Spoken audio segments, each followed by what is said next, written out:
Welcome, everybody. I am very grateful to have you all here this evening as we are beginning a new journey around consciousness and parenting with a mindset that we are raising the next generation. So we definitely want to be more conscious in the way that we show up in our communities. Now that we understand what it means to a young being as they land here or arrive here, and then they have us in their community basically sharing our experiences.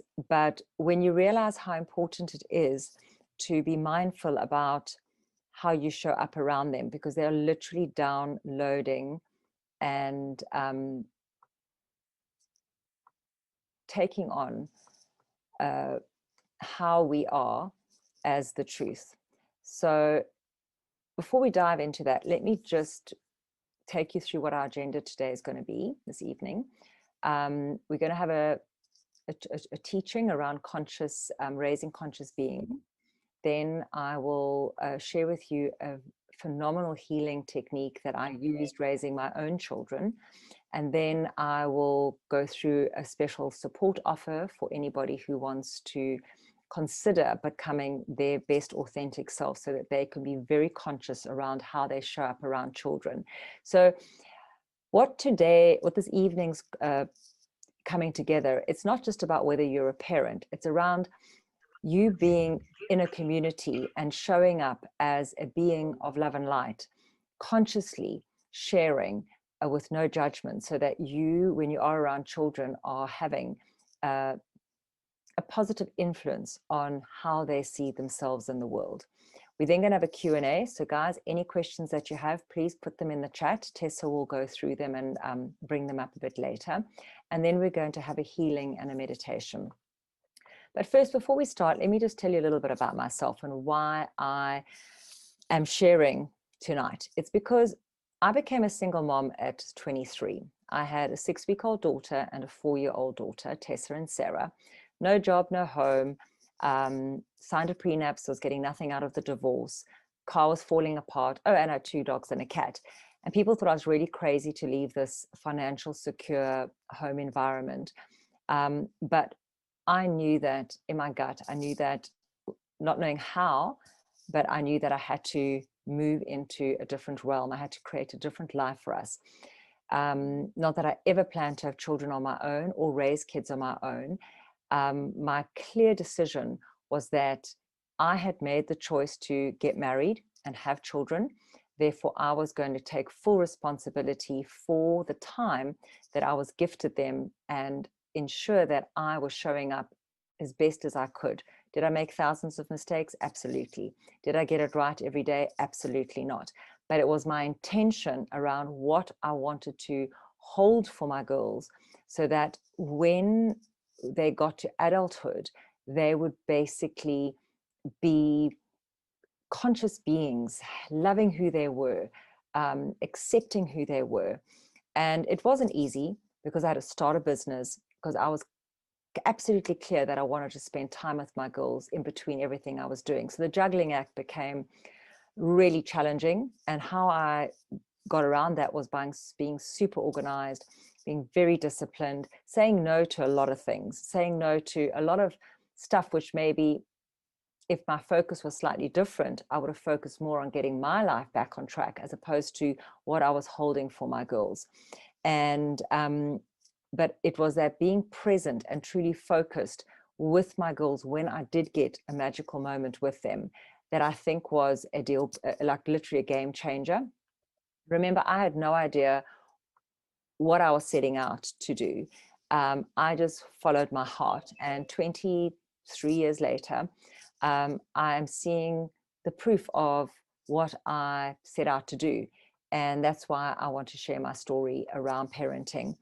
And for me, it was all around, when I made this choice to embark on being a single parent, my intention was, what it was going to be like when we all basically moved on to our next journeys. So I committed to being there fully for the duration of raising them. And they were my main focus. And I had intentions around what and how I wanted them to feel about themselves and their lives, and holding the space for them. So that was my focus, and had no idea how I was going to do it, whether I was doing it right or wrong. I trusted my gut and I just followed my instincts. And years later, here I am sitting now, and I have done some research, and I realized there was a certain process that I was following, and without knowing the science behind it, I'm very grateful that I managed to get two wonderfully beautiful, healthy children who are very happy. And I wanted to put it into context for future parents and people that are still parenting, that it's the subconscious brain and the programs that brain, right from being in the womb, the downloading that's happening at that stage is where we as adults need to be conscious around what we're sharing and what we're exposing our children to.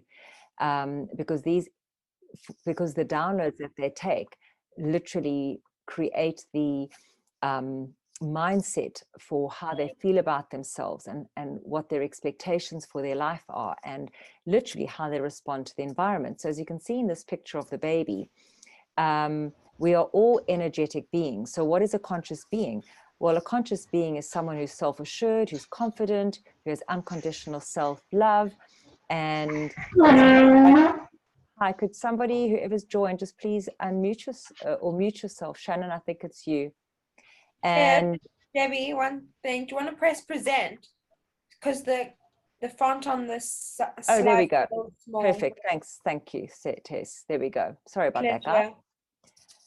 Okay, cool. So as I was saying, understanding what a conscious being is basically a being who is filled with self-love, has no judgment of others, is in flow with life, and is having a sustainable positive impact while being present in every moment.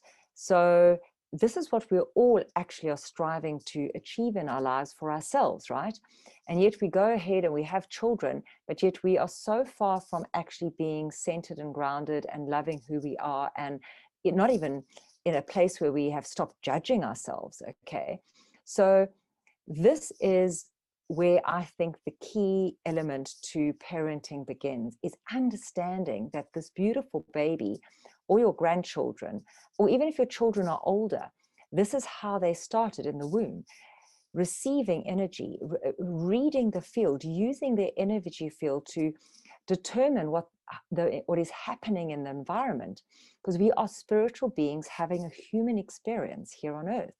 And what happens is, as we are raised in unconscious environments, and I'm not saying the environments are bad and they're not great and fabulous, and all the environments are right, don't get me wrong, but when children are not taught the essence of who they truly are, or shown, they lose touch of this ability to read the environment, and they lose touch with the connection to all that is.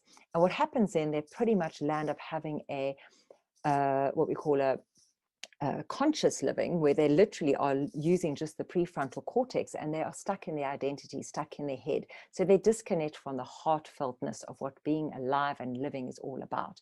So for me, raising conscious beings is around understanding that when we choose to be parents, it's not oh, well, they're just a nice, hashtag have kids, hashtag, oh God, they're a good accessory, they make me look good.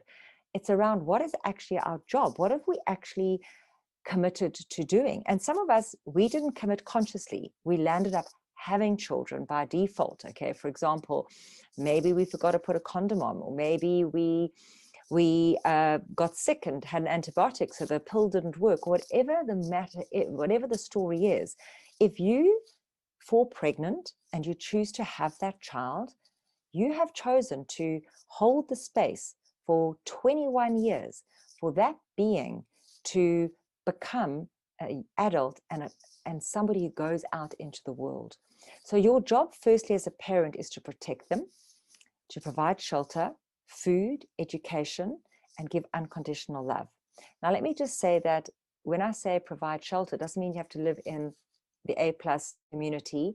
Your food doesn't have to be from some super Lani, sorry, that's a South African word, so from the best mall, okay? And the education doesn't have to be private education. We're talking about fundamentals, unconditional love. It doesn't matter where you are living. You could actually be on the street with your children and you can actually raise conscious beings, okay? So let's just take the context of that. Where you are living and what your living conditions are, if you are providing, you're protecting, providing shelter, giving your children food, education, and unconditional love, you are a good parent, okay? And the trick now is to take that further and allow them to stay connected to source energy, understanding that they're connected to the earth and the universal energies, and they need the space. They need you to hold the space so they can truly figure out who they are and who they want to be. Okay. Now, okay, we just have to go back a bit because I've just got to remember. Yes, I am learning. Okay, sorry, just checking where the arrow is. Okay, guys, so the first 12 years are the most crucial time in parenting, simply because these are the formative years where the children do not have cognitive development. So in the first 2 years, they literally are just newborn babies, fetuses, and when you're sleeping, you're just receiving programming. Okay, whatever's happening around there, you've got no judgment, no critical thinking. It's just going down as a program. Right or wrong makes no difference. The child has no way of determining that. 2 to 6 years, they are really connected with the internal world, the realm of imagination. They're between this world and the next world, and they're really open to suggestion. So whatever you say right at this stage is crucial because they take that as the truth, all right? Children between 5 and 8 years, okay, 7 to 11 years, they have a foot in both worlds. They are starting to use the left and the right brain. They're starting to interpret and draw conclusions from the environment, okay? They're not just using their field anymore. Now they're actually starting to use their brains at the same time. So it's important at this time to keep the children connected to both environments, their electromagnetic field, and to start understanding the identity and the brain that's developed, how the brain's developing the identity. Firstly, that they're not the identity, that they are spiritual beings having a human experience. By the time your children are 12 years old, they are conscious in a sense that they have cognitive thinking, they are analytical, and they are alert and focused. And at that stage, their identity is formed, and all the previous preconditioning, all the programs that have been downloaded into that young person's subconscious mind is what's going to be driving their actions, their beliefs, how they see the world, how they see themselves. So I just want to bring your understanding how important this developmental stage is in your children's life.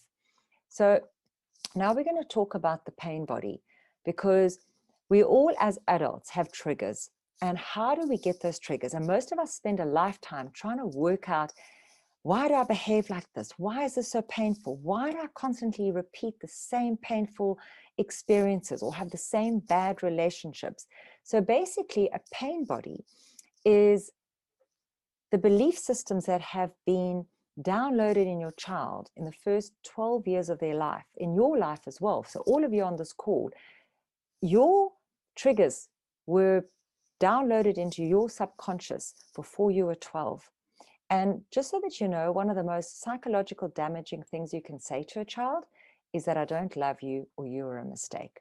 And so many of us get angry as parents, or we just so tired, or we lose the plot a little bit, and we do say things like that. And that's okay, because later on this teaching, I'll show you about the importance of saying sorry, because we're human and we do make mistakes. But the point is, as we are raising our children, we need tools on how to own up where we kind of like went wrong, because it's this bad parenting that goes on year on without any ownership, without any saying, hey, I'm taking responsibility for how I'm showing up in your young life, because I'm actually trying to grow up while I'm raising you. I don't have the tools, I'm learning them on the trot. It's just knowing that Am I being impatient or overindulgent, or am I smacking my child? Am I communicating? Where am I on this? Okay, we all will bad parent at some stage of being a parent because we're human. But it's around just noticing and saying, oh, oops, that was really not cool. What can I do about it? What am I actually doing here? What is my intention of being a parent? Or am I trying to create mini-me's? Am I so insecure that I'm trying to make my children become like what I should have been so I can live through them? And so you can't see this. Let me just get this out of the way here. But if you want conscious children, authentic conscious children in your life, you as parents have to be authentic beings. So the questions to ask yourself tonight is, are you authentic? Are you your best self? Are you self-assured? Are you confident with who you are? Do you like yourself? Because if you are a parent, how you are showing up is how your children are experiencing you and are downloading, because they learn through observation, that is how they must strive to be. You need to set the example. You need to live and breathe your truth, because that's how children learn. So in order to be a conscious parent, one kind of needs to commit to healing oneself and seeing what in yourself causes you discomfort and what you don't want to see repeated in your children's life, because that's where you need to go. And that's where you need to embrace your greatest growth and opportunity for becoming conscious. So tips on how to minimize developing your children's pain body. These are the tools that when I look back, this is what I think in my parenting style were key elements that got me and supported me and my children getting to a place where we were able to have conversations and have those uncomfortable talks around how we were all showing up. And I had to go first. I had to own where I was over the years. I mean, I've been a single parent now for 19 years. And my commitment was to holding the space so that the three of us could, when we move, which we're about to, into our next leg of our journey, we all arrived conscious, confident, loving ourselves. So it wasn't just me wanting this for my kids. I knew that somehow, don't ask me how, but I kind of instinctively knew that in order for my kids not to repeat my life and my choices, and I needed to kind of become conscious in my own way of being, so that my girls could actually have that example in their lives. And it's an ongoing journey, guys. Don't think I got this in a minute. Trust me, I've made many mistakes. But the tone, my tone of voice, how I spoke to myself, how I spoke to my children, how I spoke to the people in my community, how I spoke on the telephone. The tone becomes your children's internal dialogue, because they pick up on the tone. They pick up on how you are resonating with the community, yourself and them. And this is their source of reference around how they should show up speaking about themselves, about their friends, about their experiences. So, and the words that you use also become so prevalent. In fact, right now, my girls and I are on a journey of finding a kinder word. So if we use a word to talk about something, is there a kinder, more gentler word we could have used in our expression? So that's how deep you eventually dive into it as a family, as a community, is what words are we choosing to use when we are expressing ourselves? The next thing, and this one is definitely been a game changer for me, was quality time. Because being a working mom and an entrepreneur, I started my own business. I had no money, no home, no furniture, no nothing. So I had no choice but to work. So the times that I got to have with my kids were so precious, yet I was obviously human, worrying about how I was going to pay the bills, how I was going to put food on the table. But I knew that those 10 minutes or half an hour that I got, I had to literally switch a switch in my brain and in my heart, so that for that hour or half an hour, that was my golden hour with them, and I had to make it count. So now I look back and I go, wow, it's not about quantity, it's actually the quality. And I'm so grateful that somehow divinely I was guided to focus on those moments and make them magical and real, and be there in every sense of the word. And I got down on my knees and I got down on the floor. I played roly-polies and Barbies and drank pretend tea and did what my kids wanted to do. And I showed up in their love language. So one child, she loves quality time and one-on-one time. My other child, she likes more doing things, okay, like gifts and like little tokens, notes and things like that. So I made sure that I was showing up every day, even if it was just for a little moment, just connecting with them, so they knew that even though I wasn't there with them all the time, I was feeling them and thinking about them. The other thing is labeling. Labeling is so cruel when you label in a destructive way. And it's so easy to do because we were taught like that. And for me, I will label behavior, but I won't label my child, because I know my child is a beautiful energy being. And I know that my child is doing the best that they can do with what resources they have in the current moment time, just like I am. There is no difference between a 4-year-old and a 44-year-old. Everybody is doing the best where they are at. And it's understanding that it is just behavior. It's not the person, it's not the being. So that is something that I have always, and if I have slipped up, which I have many times, and I've labeled my child, like say, oh, you were so naughty when you did that, you a horrible child. I'll go, oh, I'm so sorry. You are not a horrible person, but what you did right there in that moment was actually unkind, and it can be perceived as a horrible action because it wasn't kind and loving. It was destructive and it caused pain. But I understand what was driving that. I can see your pain. I can see that you were angry. So I always acknowledged the behavior, labeled the behavior, acknowledged and reminded my children that I made a mistake in the labeling, that I see them and I see what could be troubling them or upsetting them, that could be the cause of why they chose that behavior. And this is starting to teach a child that their pain body and their responses does not define them, and to try and bring it to their attention that they're two completely different things. But if you work with me or choose to work with me on an ongoing basis, or this is something that I dive deep into, pain body and the differentiation, and even as adults, we need to come to terms with understanding that our behavior does not define us. We are being triggered, our pain bodies are being triggered. So as I was touching on earlier, saying sorry is key. It is so important to be able to say sorry.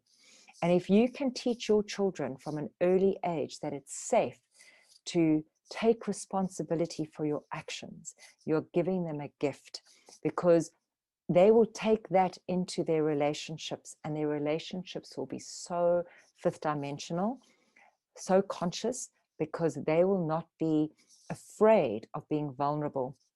Because it's in vulnerability that we actually find our strength. It's in vulnerability that we're able to bring healing to all that is. And it's through the vulnerability that we find the building blocks to actually grow and as humans. And actually then literally you are enabling your kids to be the next generation of conscious beings. And we are raising fifth dimensional beings here right now on the planet.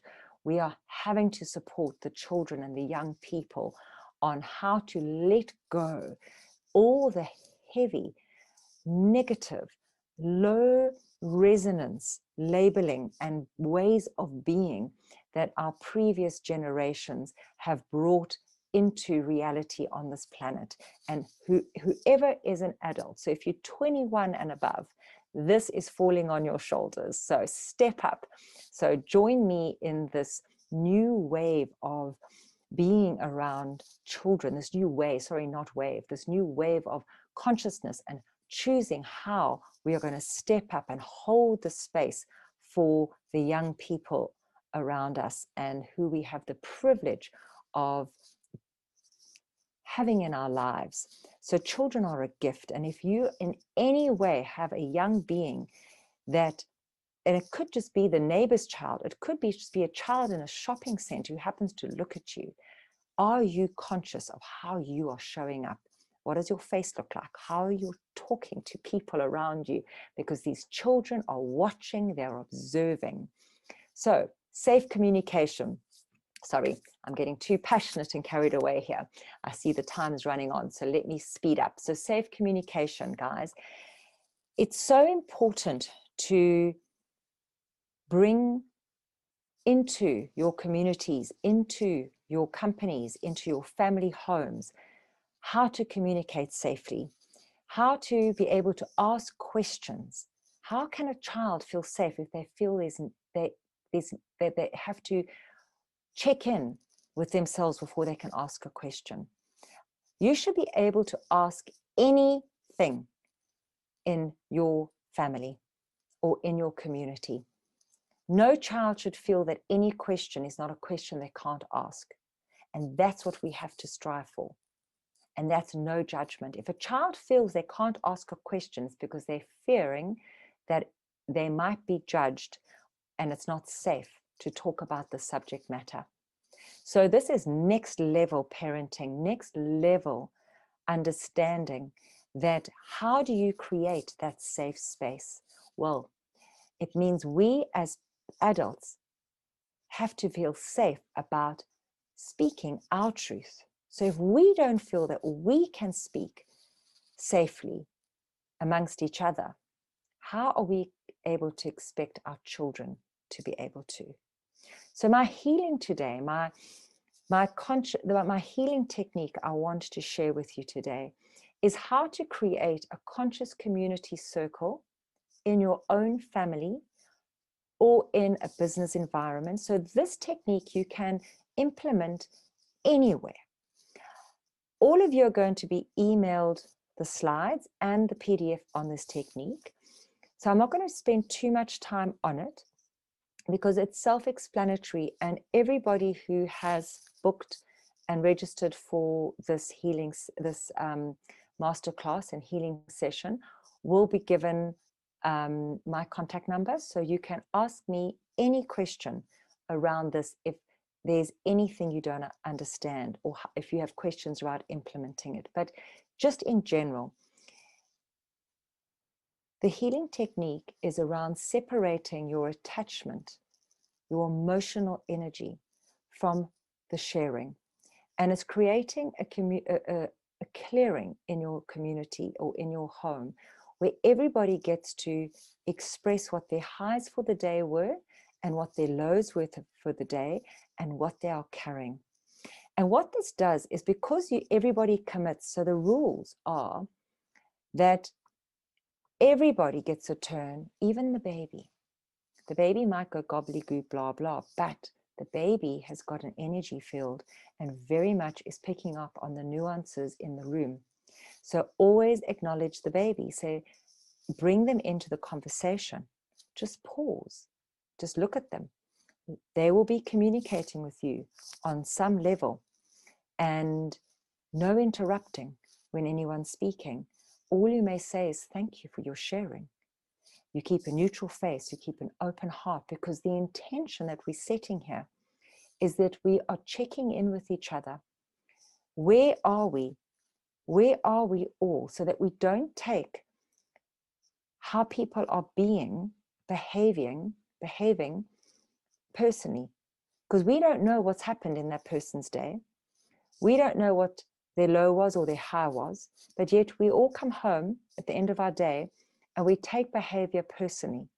And this healing technique is around stepping back and giving everybody the space to check in. before we start creating more drama and more uncomfortable expression in a home or in an environment without actually knowing where it's all coming from.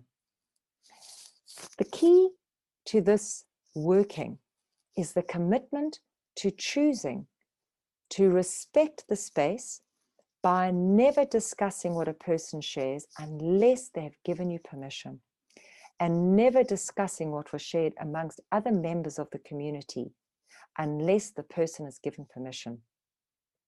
And holding in your hearts how grateful you are to be a part of a family or a community where you are able to be heard and where you're able to listen.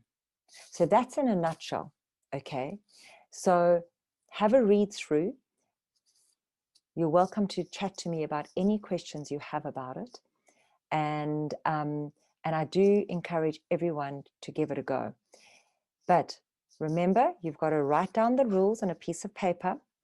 You've all got to sign it and you've all got to own it, okay? But for parents, because you're raising children, this technique is there for you to see, to give your kids the opportunity for sharing what's happening in their lives, knowing that you're not going to nail them, you're not going to question them, you are not going to disrespect them and discuss it without them. However, because these are your children, very quietly, and obviously at best do not do it in the home where a kid can actually accidentally hear you guys discussing it. Have a coffee date with your partner and check in with each other where the kids cannot hear, because maybe something is being shared by your children which you do need to have a conversation as partners about. But remember, you never let your children know that you're discussing or breaking the rules ever, okay? Because you need to create a safe place. And if you implement this when your children are young, by the time they are teenagers, they will trust this process. And the nuggets that they share give you great opportunity to hold the space and ensure their safety while they navigate being teenagers. Sometimes you have to bring in another family member. You can phone a family member and say, hey, check in on my son or my daughter. It takes a community to raise children. And this technique is how you always know where your children are at.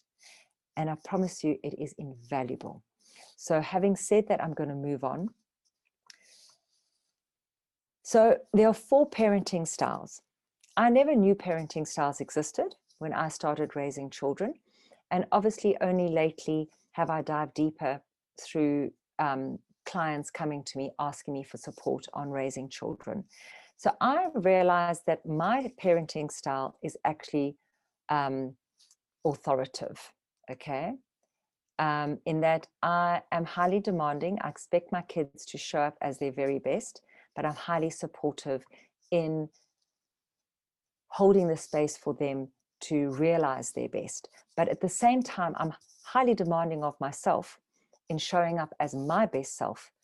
And I'm also supporting myself in being my best self, okay? Because I am working with mentors. I'm working constantly on getting the support, on ensuring that I am showing up as best I can every moment of every day. And I can't do that on my own. So I have obviously gone for therapy. I've joined different groups and I've brought in the Calvary to support me so that I can be an authoritative parent. The other styles are authoritarian, not authoritative. I'm getting them tongue-tied. This type of parenting is demanding, but it's not supportive. Okay, this is when you speak down to a child. This is when a child feels less than, and a child feels that they're never going to meet the parents' expectations. So they kind of like just feel like they're never ever going to be successful, and it's not a really cool way to grow up. Permissive parenting on the same is also equally as unsupportive in a sense. Well, it's highly supportive parenting because you basically let them do everything, but you don't demand anything. So they've got no boundaries, and they kind of like feel uncontained. So it doesn't feel very safe. So both these parenting styles don't feel safe. Now, neglectful parenting is when you're completely uninvolved. And all of us will tap into all these 4 parenting styles at some time and place, and that's okay, because we obviously are trying to work our way out, work our way around it. I think the trick is to be aware of them. So I've, in the slides, which I will share with you, I've given you some detail.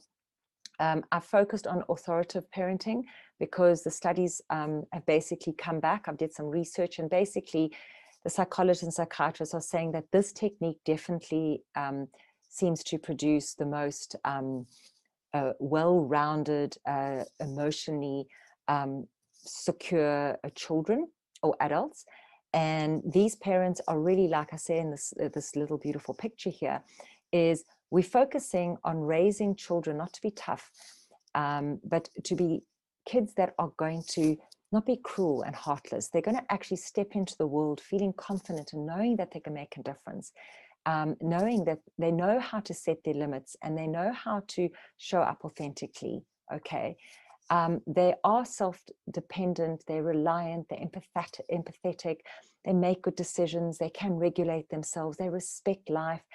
These are young adults that step out there and they really are well-rounded, they're empathetic, they just have that deep understanding of who they are. So they are unlikely to show that they are depressed or anxiety levels, maybe a little bit here and there, but they can at least see it if they do get into trouble around some area, and they're not afraid to say, hey, sure, I'm having a hard time here. I need to actually speak to somebody. And what's really cool and what the results are showing about this style of parenting is that children are less unlikely to show antisocial behavior, drug use. They might experiment a bit, but they tend not to become dependent on it because they don't need to. They've got a depth about them because they have self-love. They value their bodies, they value their life, they are living life, they enjoy life, they see all opportunities at every hand. So they don't need to numb out and just not find another way of feeling like happy, because they are happy within themselves. And they might like have a little experiment, but they go, my gosh, I mean, the downside of what that's is like a waste of time. So, and they don't buy into it. And that's what we want. We want our children to not need substances in order to get through their lives. Yes, sometimes we do need a little bit of support, homeopathically, maybe even sometimes, depending if there's a chemical imbalance, and there's nothing wrong with that. But at least let's raise children who are conscious and go, oh my gosh, I actually need some support here. So they see it as a positive. They're not seeing it as I'm a failure because I maybe need an antidepressant for a period of time because I've had some maybe stressful experience or something. So that is what we're after. We're after balanced young beings. So the type of parents that are authoritative are the type of parents who see their children, they hear their children, they let their children know that they matter, and they respond to their children in a positive way, yet a firm way. They set the boundaries. They're not afraid to say no. They're not afraid for their children to be angry with them and say, oh, I don't like you, because they know that what they are holding the space for is an opportunity for their children to express themselves, knowing that they're loved while they're being their worst version, because their parents are their anchor. Their parents will be the battering ram, will say no, there will be consequences to behavior, but there will never be this belittling or breaking the child down, because they are not attacking the child's behavior. They say, hey, you are better than this. You are an energy being. You're a beautiful, magnificent being. Right now, your choices just are a little bit shaky. So let's look at the choices, knowing that you are awesome and I have your back. But unfortunately, there's a consequence to this behavior. So that's the type of parenting we are looking at. So when we are being authoritative in our parenting, it means we need to be authentic. So this is kind of like where we look at how challenging it can be. And I know this because this has been my journey, where when I was not happy with what was showing up in my children's choices and behavior, I had to look at where I was not showing up and where my behavior wasn't actually okay. Where was I letting myself down? Where could I do something better? Why? Where should I be changing? Because if I could make that shift within myself and improve how I was showing up and how I was treating myself, just by understanding the laws of nature, which we know that they are there whether we like it or not, just that, like attracts like. So if I am showing up with a certain frequency and love in my heart towards myself, just by knowing those laws are applicable, it means my children would have to, in time, show up loving themselves. It's as simple as that, but it requires patience with yourself. It requires effort. It requires commitment. It requires saying yes to life. It requires knowing that sometimes you're going to be wrong. You're going to have to adjust some rules. You're going to have to hear what your kids have to say about you and take it on the chin, knowing that they are as important as you are in this journey, that they are teaching you while you are teaching them. It is a relationship. Right from in utero, that child is there on your journey, and it's up to you to choose to embark on it and take the opportunity for the 21 beautiful years that you've been gifted the opportunity to hold the space for them, to use that time to become the very best version of yourself that you can be, so that they can be. Now that's the unconditional love that an authoritative parent brings to the parenting journey. So it's all around not doing it for them, not making them small, not hushing them up, not ignoring them, but by mindfully stepping back, allowing the child to struggle, no rescuing, no rushing, providing the opportunities for them to develop their sense of efficiency so that they can become confident, independent, and responsible. But in order to do that, it means you have to be able to do that for yourself. Whereas why I offer a program called the Successful Living Program, where I hold the space for my groups. I only allow 6 people in a group, simply because that is in our space, the time and the space that we hold. That means everybody gets personal mentoring. We do healing in these groups. It's a 12-month commitment to becoming the best version that you can be, so that you can hold the space for the children in your life, knowing that you are the mirror for them. So this is the program that I'm offering, and obviously because you're all on this call, you get a opportunity which starts next month to join, and there's 6 places available for the next group that is starting, and you obviously get a whole lot of things for free. I've got a Journey to Yourself program that you get for free, personal mentoring. You've got access to me for the 12 months. There's a whole, everything's recorded. There's a whole lot of all sorts of techniques and processes, and I really do guide you through the journey. And it's incredibly wholesome. We look at the whole of you. Healing does not just begin in the moment and deal with just one aspect. So once you embark on a healing journey and coming into being a soulful person living an authentic life, you heal on every level.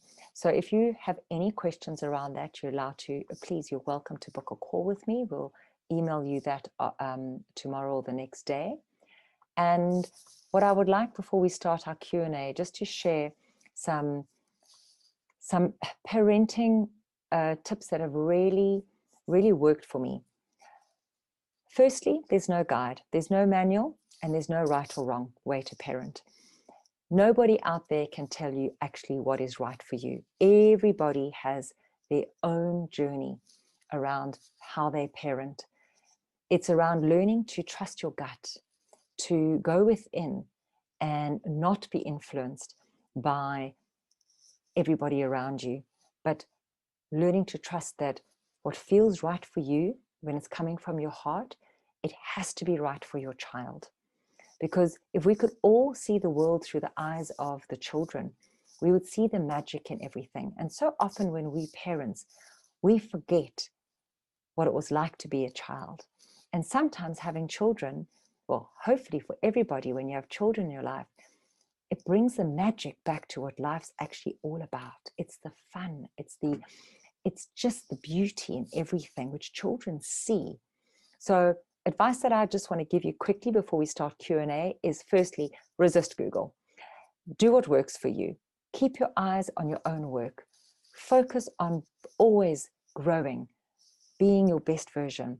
Take lots of photos of the real stuff, okay? Not just the where you glam and beautiful, but real stuff like the camping and all the nice, interesting things. Okay, I'm a camper, so that's why I bring that into, but things that really would make great memories where you want to, you know, I'm going through that now where my children and I, we're moving into our next journey. So we're all parting ways.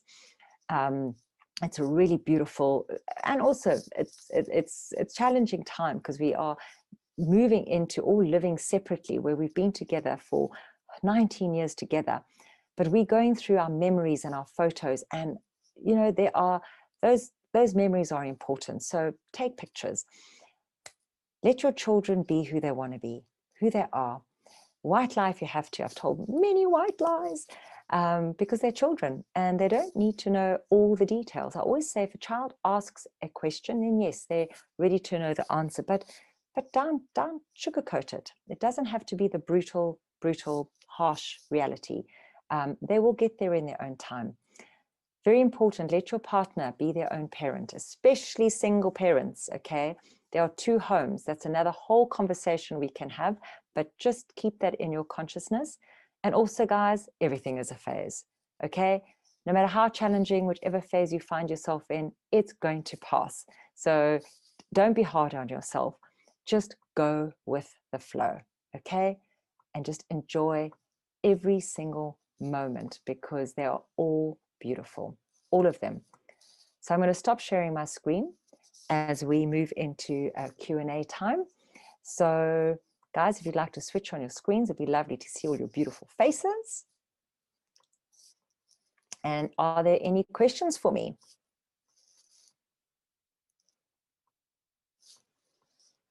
There we go, Gabby.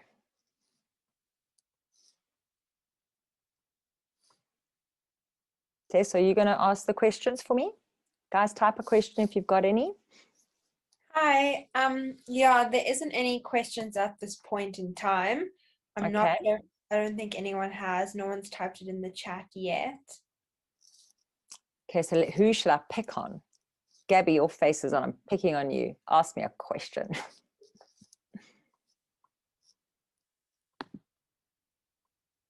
Unmute yourself. Yeah, that would be a lot quicker, wouldn't it? Okay, I wish I had heard this talk when my kids were young, but obviously that is not the case. Something like this could still be started when the children are grown up or Absolutely. at a later stage in life. It's never too late, I suppose. Never too late. Okay. So Gabby, basically it's your intention. So wherever you are in your journey as a parent, some of you might actually be grandparents on this call. It's just your starting point. And it means however you've raised your kids up until now was perfect because energetically you were all on a journey together and you were doing the best that you could do with what you had. Yeah. Now, as you learn something, as you say, you can't unlearn what you know. Yeah.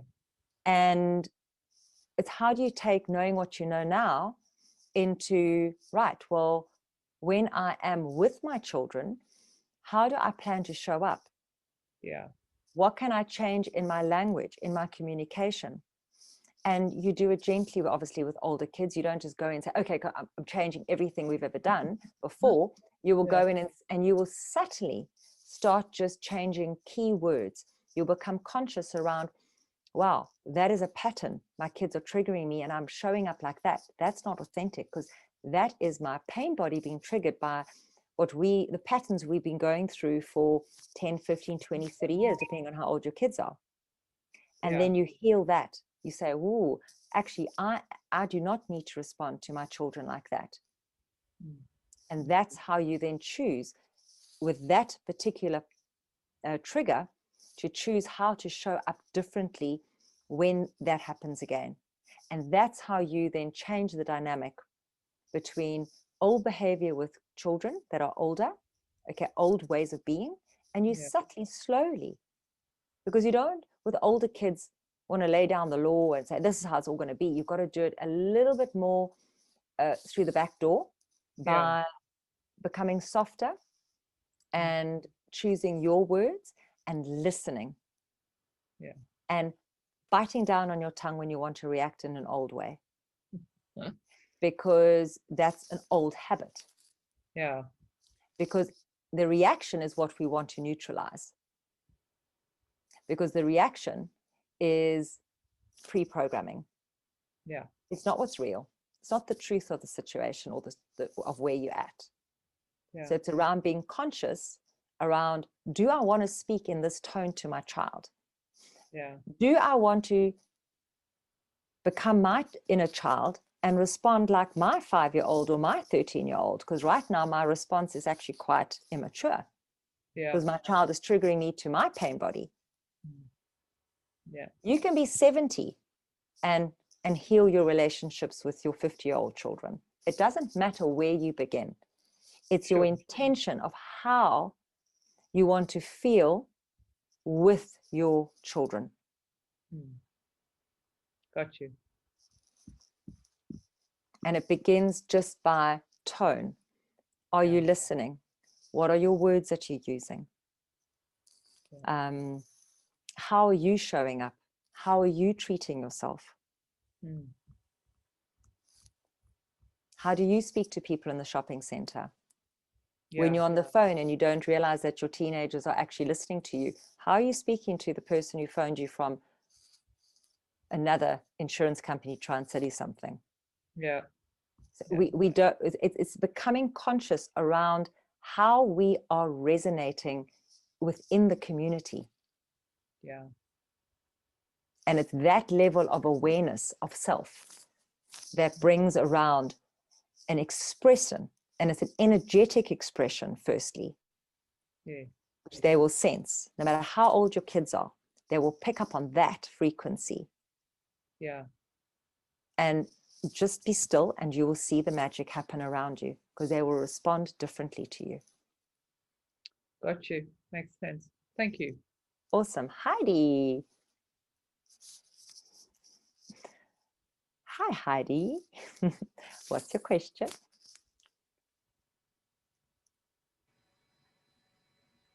We can't hear you. You are unmuted. I don't know why you can't speak now. Okay. Do you want to type your question and Tessa can read it out?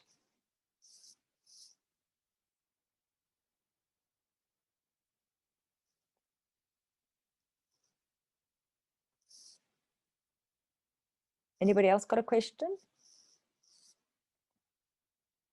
Come on, guys. I know there are questions brewing there.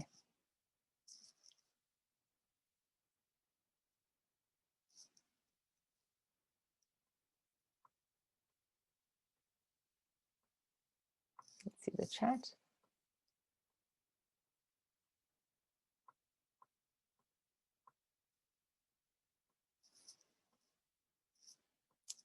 Heidi, is it working, Heidi? No? Come on, Dirk, you've raised some kids. Give us a question or give us a sharing. Okay, I can maybe give a bit of sharing. I have a daughter, been unfortunately overseas, but she has 3 beautiful kids.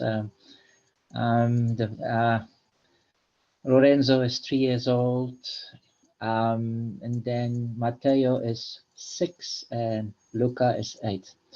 And they overseas, unfortunately, but they do come and visit us now and then. And as a grandparent, you actually have such an opportunity for the time that you are with your grandchildren to actually really see them as they are, because you have, as I said, gone on in life, got wiser, and I finally realized that when I was a parent myself and now being a grandparent, there is a difference, because it's just that I see, I feel more for them, and it's such an opportunity, specifically with the younger one. I mean, lately they had such open eyes looking at you, and it was just absorbing what you're saying, because you're always there, not mom and dad all the time. But you are special to them, because you don't only see them now and then. And that is beautiful, because you have such a great opportunity to do all the things that you've mentioned, Debbie. To be there, to show them how it is, and to be loving and open, to be authentic, because you're in a space now, in my age, I'm a space where authenticity is there for me. It's important, it's my life. So, and I have such a great blessing then to have your grandchildren with you for the time they could, and actually be that of service to them. Absolutely. Well. So I can only wanted to share that. Oh, and you are a blessing, Dirk. I think you are. Thank you. So thank you for sharing, and absolutely taking this this sharing. So Heidi has been a part of my Successful Living program for a while, and what she was sharing in the group is that she has implemented the teaching that I will send to you about how you hold the space around your table, and how you open those lines of communication and create a safe place for your kids to share. And thanks for sharing that, Heidi, that you guys are having deeper conversations, and that the teaching is actually working. I think that's what you are. Yeah, that's amazing that you're all opening up together. So that is the blessing in when you respect the space and you actually see your children and your grandchildren as energy beings that are just in smaller bodies or younger bodies than you, but you're all equal. You all are here being given an opportunity to experience your life. And whether you are 4 years old or 44 years old or 94 years old, everybody's life is as important. And where you're at in that moment of time is important, because you are bringing that into the immediate community that you are residing in or you are sharing. So it needs to be acknowledged, because what happens is that, so dad comes home from work and he's grumpy, and everyone else thinks, oh God, they're in trouble. Mom now is in a tiz because she doesn't know what she's done wrong. And maybe the kids think, oh gosh, but what's actually happened is dad just actually had a bad meeting at work. But if dad in the clearing shares, guys, my biggest low today was that I bombed out in a meeting and I was spoken to badly and it's made me really grumpy. So I'm sorry, I'm not in the best of moods this evening. Everybody at the table knows that it's not personal, it's got nothing to do with them, and they don't waste any energy or time taking on trying to work out why dad's in a bad mood, because he just shared it at the table, which means everybody can just relax. It's got nothing to do with them.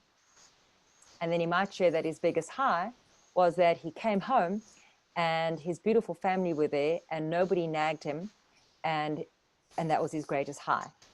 Because maybe his wife normally nags him and she didn't nag him that night. And he said, it really was my high that nobody nagged me and asked me to do something, and he just gave me half an hour of peace. So everybody knows dad, when he's in that mood, actually enjoys just being left alone. We don't have to make him feel better, just give him some space. So just by sharing, he's giving everybody at the table the opportunity to read him more effectively and to know how he needs to be supported in that, for example, in this example, that mood. So I hope that gives you some insight around how valuable this sharing around a table is. Because when you do it night after night, month after month, year after year, you really, really start actually just tuning into the field. Like I showed you that picture of the baby in the beginning of the session. The energy field is where your true communication is coming from. And what you're sending out and what you're receiving is actually happening in the field before it even touches your body. So that is where this healing technique takes you back to that, because you're not misinterpreting the nuances that you're picking up from each other in the home and making it about you.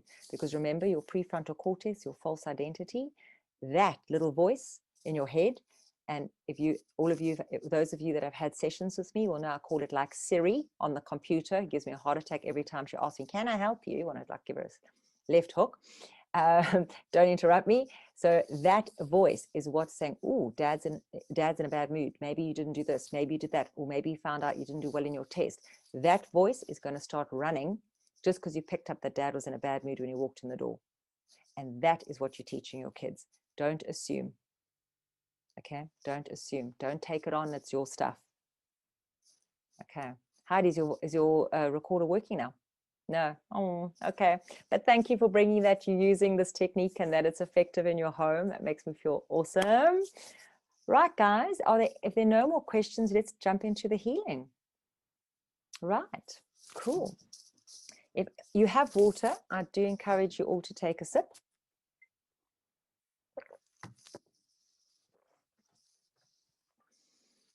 Heidi, I'm going to just there you are, muted. Perfect. Okay, everybody. So I know some of you aren't parents on the call, but I want to just acknowledge the next generation parents that have shown up here tonight. Because the fact that you are even conscious around parenting before you've even chosen to embark on your journeys as parents is a clear indication of how consciousness is evolving and how you guys have already stepped into being conscious beings. And the commitment to yourselves and to your unborn children and the children in the communities that you will be the elders, this is a blessing. So I thank you from the bottom of my heart for showing up. And for those that are grandparents and parents, I want to honor you for holding this space, and at the point of time where you are in your lives right now, that you're open to still looking at how you can do it better, how you can become a better parent, a better grandparent, a better being. So it's an ongoing journey. So the healing today, the healing this evening, is going to be around forgiveness.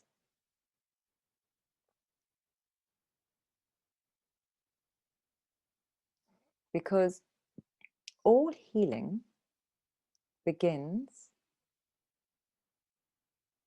with forgiving yourself and those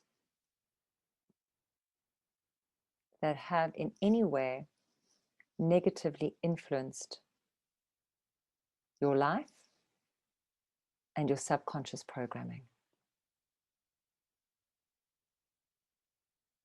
And you need to forgive yourself for responding to the triggers. So just relax in your chairs. Just take a deep breath in and sigh it out.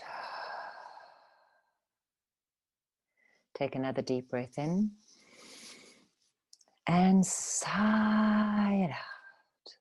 And on the exhale, let your body just relax and let go. Just allow all the tension to drain out of your body. As you connect with your heart space, with your feet. Draw your attention down to your feet as you breathe gently. Feel the connection between the earth and your feet, and feel the resonance of the energy that is being drawn up into your body from the earth energy. Become aware of your heart and listen to it beating. Become aware of the top of your head, your crown chakra. As you become aware of the universal energy pouring in through the top of your head.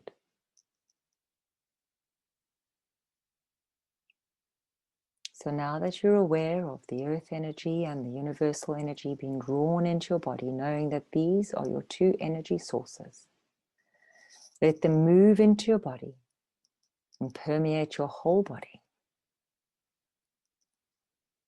Feel your heart relaxing. Feel your sternum relaxing. Feel your body letting go.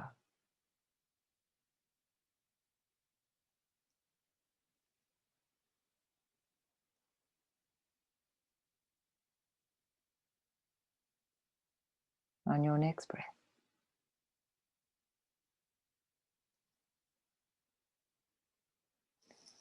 I want you to visualize yourself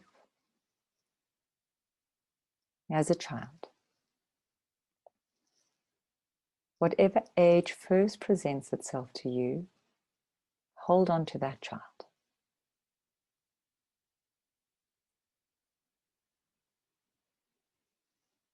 Look at that child.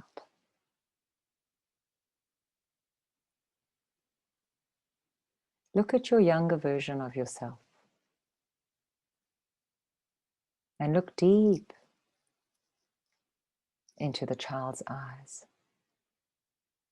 Keep looking. Keep staying focused. What do you pick up about the child?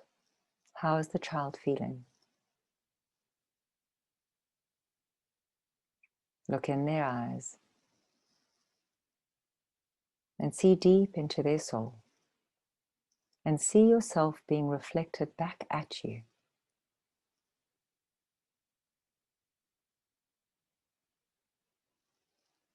Now I want you to reach out your hand and take the child's hand. And then look all around you. Where are you?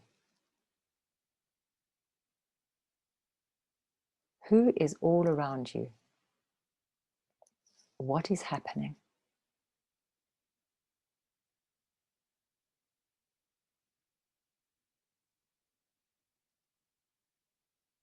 Now I want you to bend down and look at this child, and I want you to explain to this child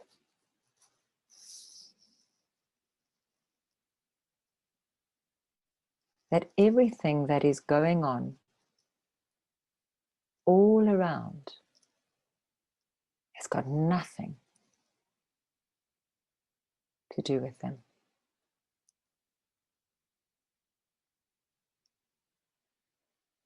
That all these people, all the situation, are doing just the very best that they can in this moment in time.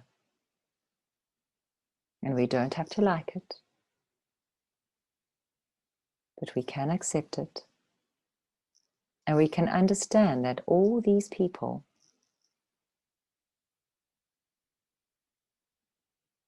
are energy beings doing the very best that they can with what they know. And we can forgive them.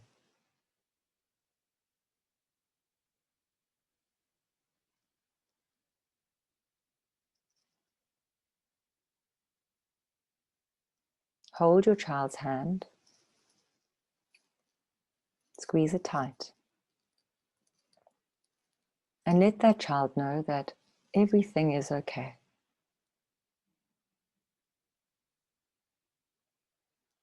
That you are there with them, so therefore they are safe now.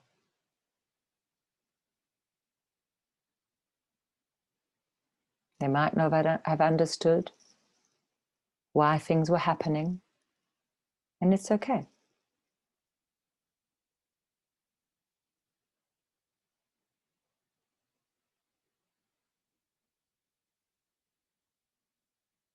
And just allow your heart to open and just feel the unconditional love and forgiveness that is flowing from your heart to the situation and to the people in the situation.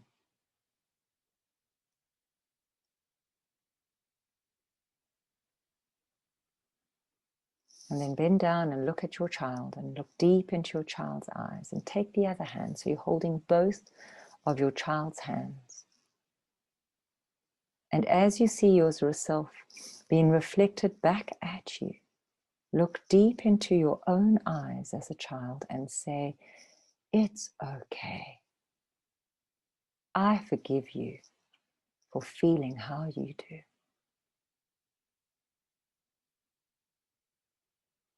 And watch how your child receives your forgiveness as deep healing is received by your inner child. A deep release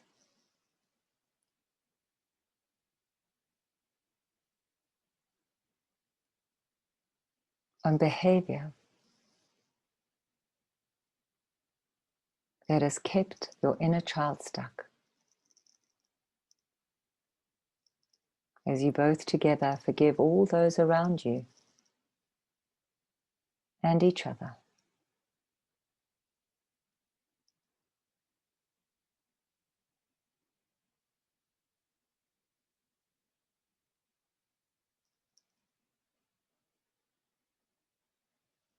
Now take your child, your inner child, and I want you to wrap your arms around this child. And I want you to hold this child so that your heart is beating against their heart. And I want you to allow your hearts to synchronize. And as you feel your heart beating and your inner child's heart beating against your chest, as you feel the unconditional love flowing from your heart to your inner child's heart,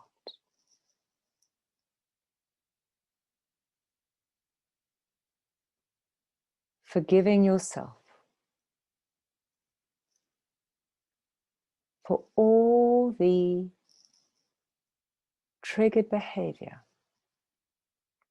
that has resulted from this one experience.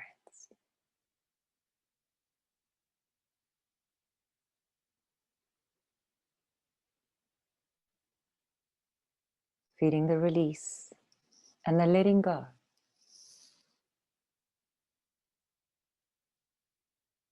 Knowing that all is well. All is well. Now release your child and smile.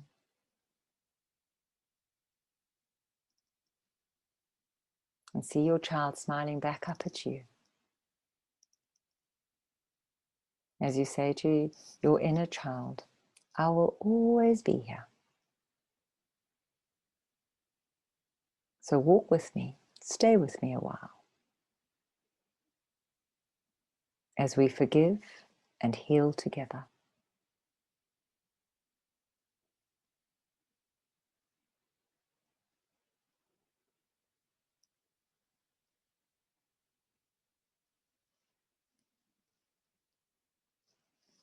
Very gently.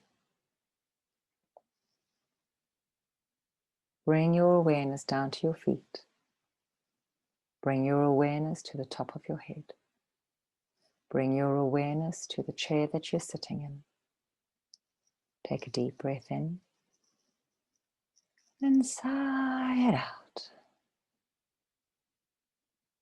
As you start moving your fingers and your toes, start moving in your chair. Let your shoulders follow, let your neck follow. As you move your spine, very important to move the spine, to get the energy flowing from the top of your head down through the spine, down through between your legs, connecting to your feet, and then drawing up the energy from your feet up through your body, up to the top of your head. So you have the masculine energy flowing beautifully within the center of your being. And when you're ready, open your eyes. I hope you've all had a beautiful experience. And any questions, you have my number. And from my heart to yours, happy being your best parents. To yourself first. Many blessings, everybody. Bye for now. Cheers.